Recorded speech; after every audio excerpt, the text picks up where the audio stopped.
Gardening in containers can add much life into our gardens and into our patios.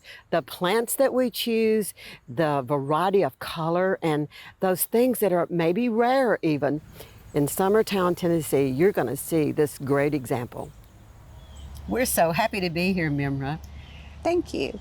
I know that just going slowly through the paths of your garden and your containers, that you have an eye for color and plants, and I'm so excited for you to introduce us to some new plants, I think, along the way. Tell us about what's going on. Yes. Well, I enjoy using containers because you can prolong the growing season and you can control their what they're growing in better than you can in the ground, because we have a lot of large trees and it tends to, the trees take all the moisture. So I like to use containers so that I can control their environment. Here I have some Malabar spinach that's growing, and just some ornamental grasses there. And this is an ornamental oregano, Kent oregano. And it was a surprise plant. I wasn't sure. I've read that they don't do well in our humidity, but it's done okay. I think the fact that it's cascading also helps. Now that spinach is edible, correct? It is. It is. Now they say when it starts to berry that it tends to get a little bitter. But I love the berries. They'll turn into purple berries. The flowers will. And you'll notice here I have black elephant ears. I have several of those in many of my pots. I overwinter those, and then I have the vinca. This is just a mixture of plants. And you know, this is that black so-called petunia, yes, isn't it? It is, and that's about the only petunia I can grow. Petunias don't do well for me for some reason. Well, right off the bat, I can see your eye for color, just in this container color, and how you've accentuated all of the purple in these plants right here. I think you have unusual containers by using wheelbarrows. I do. I typically have 3 to 4 wheelbarrows every year, and I like, this one gets some sun and some shade. So in this one I've got some Coleus, and this is red flash caladium, and I've got a variegated New Guinea impatiens. I love those. I do too. They really bring color even if they're not blooming. This is beautiful. It is. Coleus, just, I enjoy them in the containers because they bring color without having to have a bloom. Wheelbarrow number 2. This is the one I refer to as the sun wheelbarrow. And so it's got Coleus, it's got some of the diamond frost euphorbia, just different things. The Coleus has pretty much taken over. It did have other things, but the Coleus gotten quite large this year, so. I did check, it does have a wheel on it. Yes, there is a wheel under there. These are beautiful. This is very aromatic.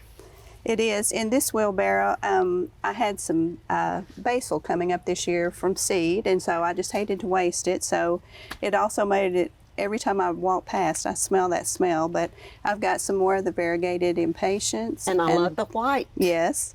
And then I've got the black elephant ear and a few more Coleus back in here. I don't know which one I like the best. I always have a hard time. They're fabulous. And every year I try to take pictures so that just to remind myself what did good, but every year they're different because I just kind of use what I've got on hand. I should say this looks like a magazine cover. What is your secret here? We have these set up on a timer on self-watering, and so that helps tremendously with the with keeping the plants happy. So what are the contents of these window boxes? I have the Surefire Cherry Cordial begonias, the Summer Wave Terenia, and the Silver Falls Dichondra. And then there by the steps are the black elephant ears again. Is that an easily found begonia?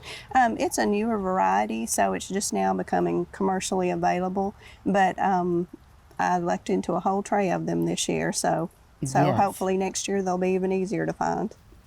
Well, this is very, very, very pleasing. And then you have some unusual plants in your pots in the front. Yes, the bromeliads. Those of course do not overwinter, but they're just such a beautiful pop of color. Like I said, you have an eye for color. I love color.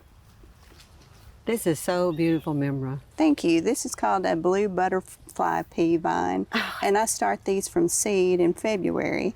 And you can see it's starting to make some peas right now that I'll save the seed from. Oh, okay, I see that. And the bloom can also be used to make a tea. And it's a beautiful blue tea, unless you add lemon, and then it turns pink. That is really interesting. And you know, I've seen these from a distance, but I've never reached in and touched. Those are beautiful. Then over here, that is called a sapphire showers duranta. And that is a tropical. I do have to take that in, but it's so worthwhile because it blooms all summer. Does it attract any certain insect? Oh, it attracts butterflies, bees. Yes, I put my everything hand on a loves bee. it. Yes. Yes, that's All right. the pollinators enjoy that one. Okay. This is beautiful. Thank you. This is an Azarina splendens vine, or some people call it snapdragon vine. Oh, yeah. And I start these from seed in February, although I did have some volunteers come up this year. It surprised me.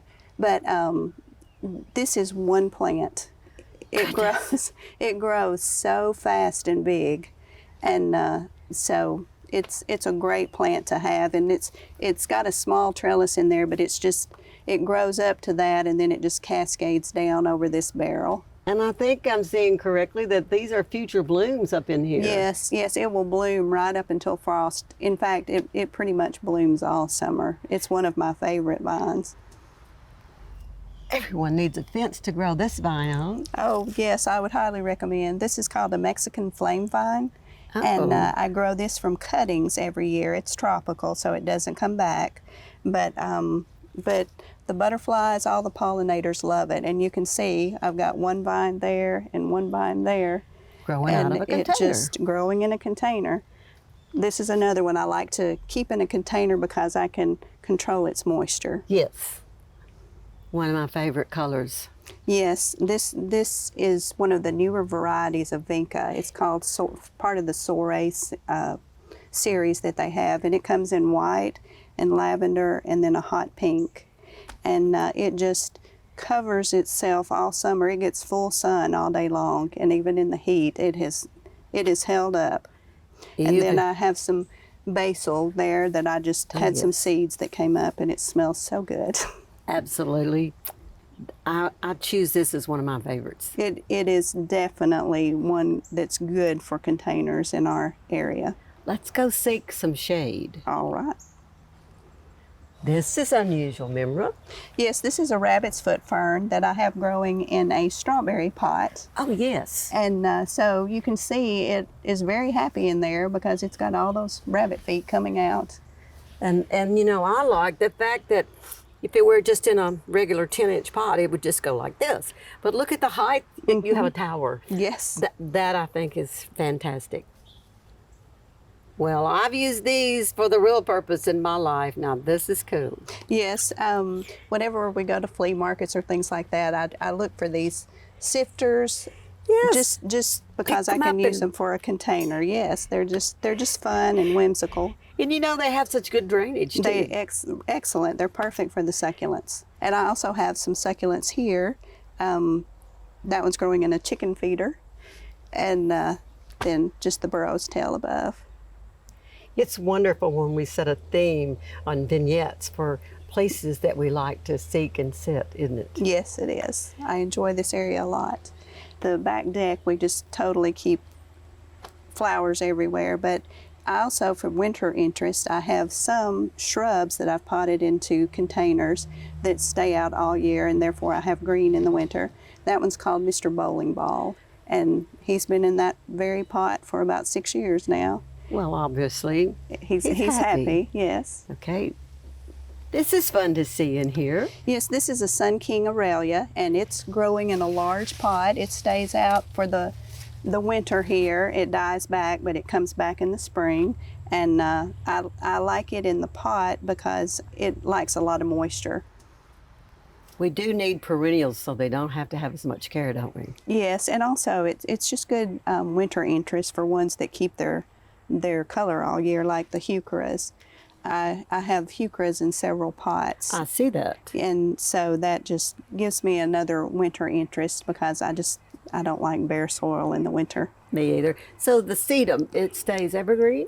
No, it has winter interest because it holds on to the flowers. Yes. I call this your decorator wall. I guess that's a good name for it. I love Coleus because they don't have to have a bloom to be beautiful. So I use a lot of Coleus here in the containers. Sun Coleus are amazing. They don't have to have full sun, but they do better. They have better coloring with some sun. And so I just have a variety of these, and I couldn't even tell you how many, but I do try to save cuttings. I have, I guess, a Coleus collection that I try to save cuttings for in the winter so that I can find them again that fall. As you've been speaking, I've been randomly counting. I counted over 25 different plants in this collection.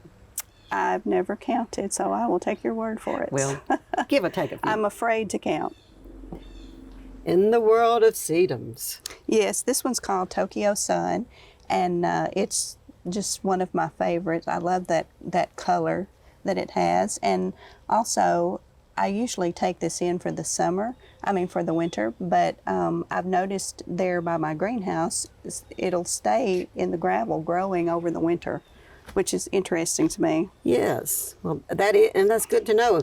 And it stays evergreen in the winter. It does. That's a good there thing. when it's in the ground. In the pot, it has not stayed evergreen. You don't see chenille plants very often, do you? You don't, and I've heard people say they don't do well in our area, but mine do great for me every year. In fact, I usually wind up in the fall, I split them into fourths and repot them and give plants away because they just bound right back, similar to how a fern does. That's an interesting plant. So we've made it back to here. Yes, this is the perennial garden, and I like to use containers in it as well because perennials have the bonus of coming back every year, but they have a short bloom season.